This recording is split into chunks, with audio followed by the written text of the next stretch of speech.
Setidaknya punya 70 tahun, tak bisa melompat ke lahir benang. Bahagia melihat kawan dan betina berkumpul bersama sampai ajal.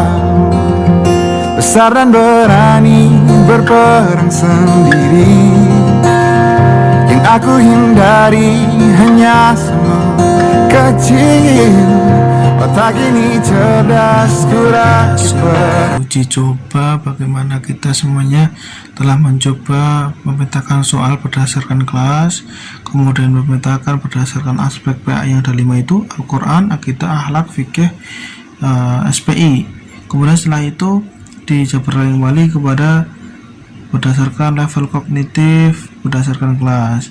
Setelah ditemukan angka-angka, maka yang terakhir adalah penyebaran pemetaan level kognitif berdasarkan aspek, yang itu nanti akan kita gunakan untuk menyusun kisi-kisi dan butir soal.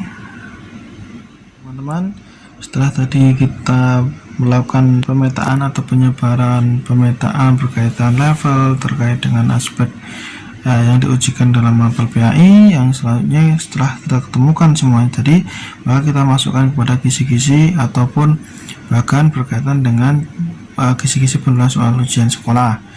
Yang utama yaitu ada 2 berkaitan dengan identitas, yang kedua itu dengan matrik. Nah, identitas ini mencakup identitas dari sekolah, mata pelajaran dan sebagainya. Sedangkan untuk yang matriknya sendiri itu akan terdapat komponen-komponen yang disitu mewakili dari materi yang akan kita buat sebagai butir soal. Ya, minimal seperti ini ya. Yang di sini akan muncul KD-nya, kemudian kelas, kemudian materi yang akan disampaikan, kemudian level kognitif yang akan dicapai 1, 2, 3 tadi, yaitu terakhir yang paling penting adalah indikator. Ini akan menentukan bagaimana bentuk soal dan level soal yang akan kita ujikan. Kemudian terakhir adalah soalnya yaitu berkaitan dengan penyebaran pemetaan berdasarkan level dan dari aspek penilaian pendidikan agama Islam tadi. Setelah disebar pemetaannya, kemudian disusun kisi-kisinya, yang paling utama yaitu pembentukan atau pembuatan butir soal. Jangan lupa untuk pembuatan butir soal juga membutuhkan identitas, kemudian petunjuk umum, bagaimana, kemudian pedoman, dan selanjutnya yaitu berkaitan dengan pertanyaan. Pertanyaan ini harus menyesuaikan dengan bagaimana indikator tadi disusun, sehingga tidak melenceng jauh dari apa yang diharapkan dari penulis.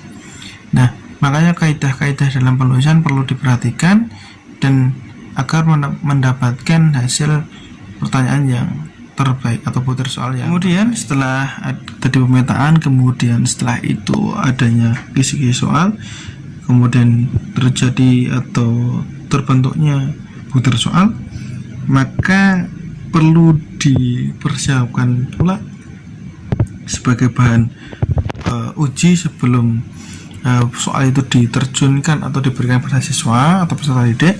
Maka perlunya telaah kualitatif, yaitu telaah sebelum soal itu diberikan. Nah, kalau kuantitatif itu evaluasi setelah soal itu diberikan kepada siswa. Sekarang kita akan mencoba menelaah dari kualitatif. Nah, di sini ada beberapa aspek berkaitan dengan pilihan ganda ya. Itu ada berbagai macam aspek yang telaah, yaitu mulai dari materi, konstruk, kemudian juga bahasa, kemudian juga pendukung lainnya. Kemudian di situ perlu dijentang, sudah ada dari aspek setelah itu sudah ada deskripsi yang harus disesuaikan. Apabila tidak sesuai dengan soal yang akan diujikan maka disilang, tetapi kalau sudah sesuai maka dicentang. Nah, ketika dicentang itu kemudian dicermati ada yang sudah centang semua, maka itu dianggap baik. Sedangkan kalau ada yang disilang, maka itu perlu direvisi atau bahkan diganti, atau itu tidak layak untuk diujikan.